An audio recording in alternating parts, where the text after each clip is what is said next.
President Bola Tinubu has certainly been busy. It's May 2025 and his administration is making waves. Big waves. He's rolled out some major economic reforms. Think of it like renovating your house while you're still living in it. Dust everywhere, noise all the time, but you're hoping for a palace in the end. Two key moves stand out. First, he yanked the plug on the petrol subsidy. This was a huge deal, a decades-old policy that made fuel cheap but cost the government a fortune. Then he decided to let the naira, Nigeria's currency, find its own level in the market. No more propping it up. Bold moves, you have to admit. The kind that makes economists nod approvingly. Now, who's clapping? Well, people who like spreadsheets and fiscal discipline. The International Monetary Fund, IMF, gave a thumbs up. Credit rating agencies, those folks who decide how risky it is to lend Nigeria money, also seemed impressed. They see these reforms as tough medicine, but necessary.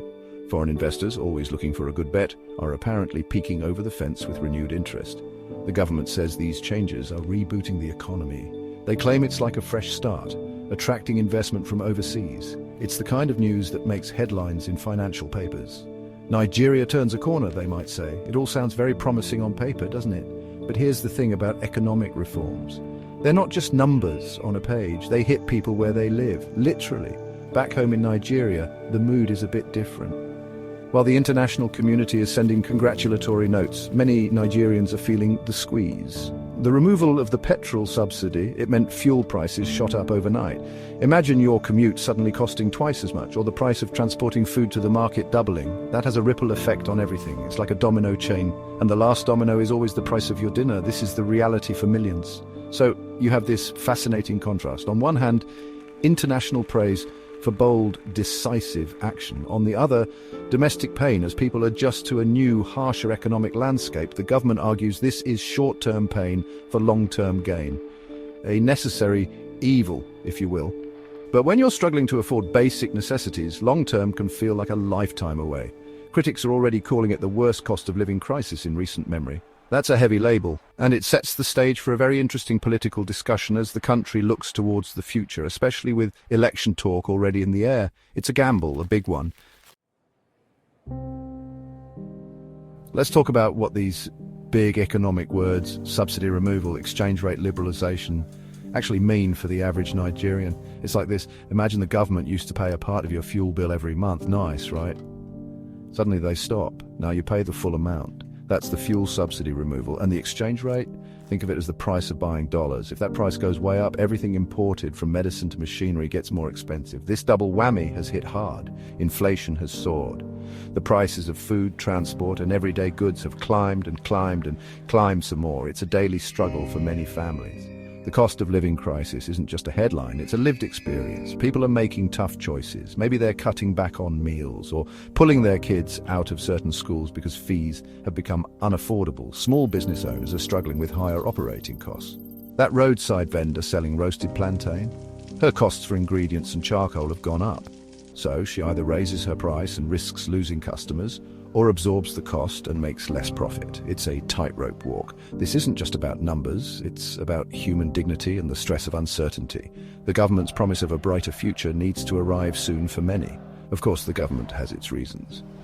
They say the petrol subsidy was a massive drain on public finances, benefiting smugglers and the wealthy more than the poor. They argue that the money saved can now be invested in things like healthcare, education and infrastructure, real tangible improvements, and a liberalized exchange rate, they contend, will make the economy more transparent and attractive to foreign investment in the long run. These are valid arguments. Economists often say that subsidies can distort markets and lead to inefficiencies. The challenge is managing the transition. It's like ripping off a band-aid. It hurts, but sometimes it has to be done.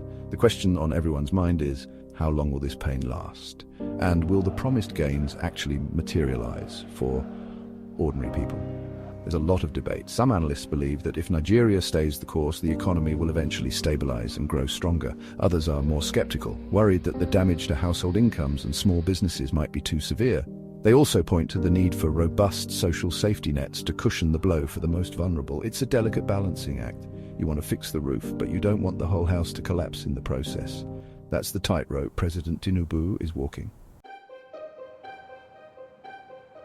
Now, let's switch gears to the political arena. It's May 2025, and guess what? President Tinubu has already been endorsed by his party, the All Progressives Congress, APC, as their sole candidate for the 2027 election. Yes, you heard that right. The election is still a ways off, but the APC isn't wasting any time. This endorsement came at a party summit in Abuja, coinciding with Tinubu's second anniversary in office. The party bigwigs, including governors and leaders, are all singing his praises.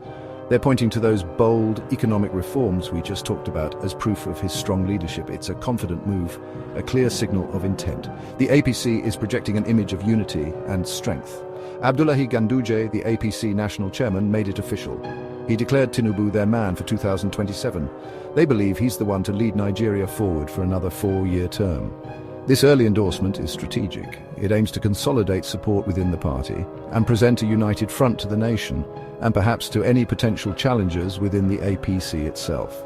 It says, we're with our guy and we're ready. It also allows Tinubu to focus on governing, at least in theory, without immediate internal party battles for the nomination. But it also puts his policies squarely in the spotlight for the next 2 years.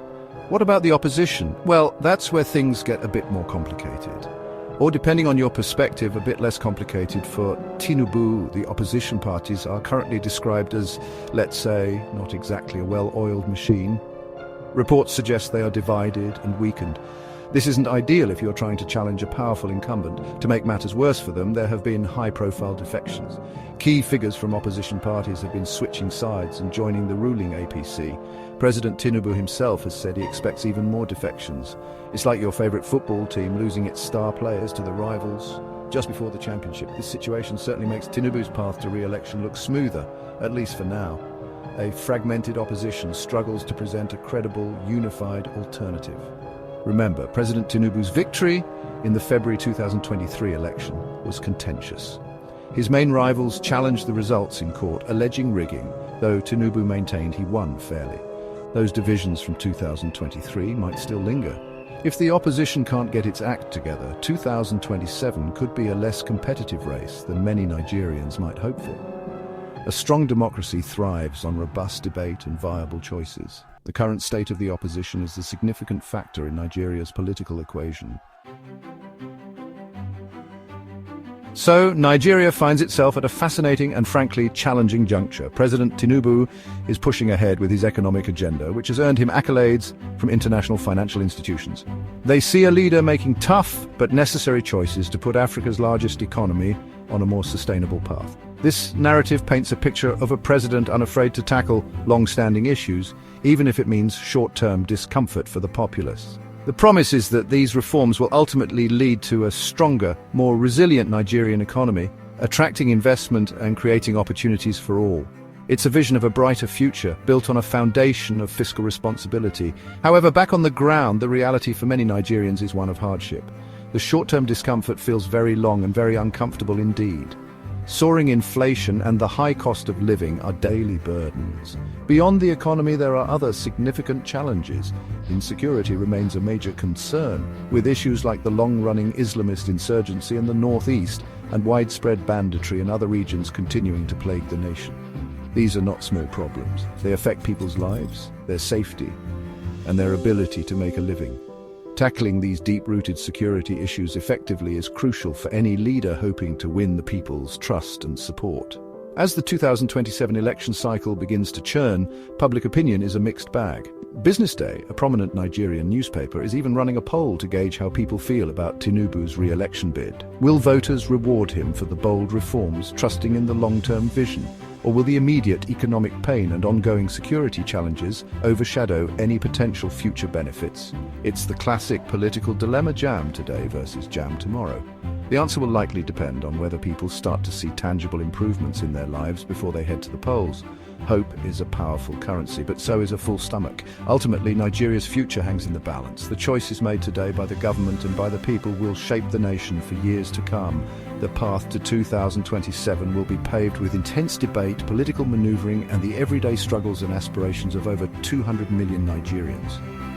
Will the current reforms lead to the promised land of economic stability and growth? Or will the social costs prove too high? These are the questions that will dominate conversations from the markets of Lagos to the villages in the north. Nigeria is a country of immense potential.